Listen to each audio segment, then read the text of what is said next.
সালের 14ই আগস্ট গুড়িয়ে দিয়েছিল হাসপাতালটাকে, রাত দখলের দিন। সেটা দেখুন, যাকে ইচ্ছা ভোট দিন, কিন্তু এই ভারতকে বাঁচানোর জন্য বাংলাকে এবার বাঁচান। শেষ কালকের ভোটের আগে, শেষ অনুষ্ঠানের আগে আমি হাত জোর করে আপনাদের বলছি, বাংলাকে বাঁচান।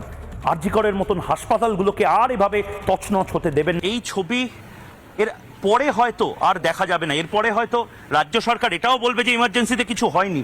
এটা সাক্ষী গোপালের মতন আজ সাক্ষী রেখে দিচ্ছি গোটা বাংলার এবং দেশের মানুষকে। দেখো, এটা হচ্ছে আর.জি. কর মেডিকেল কলেজের ইমার্জেন্সির গেট, তছনছ করে দিয়েছে। দেখো, এই মুহূর্তে এটা টিকিটিং সেন্টার, এবং বারবার যে ছবিগুলো আমরা দেখাচ্ছি, দেখো বাইকও এই মুহূর্তে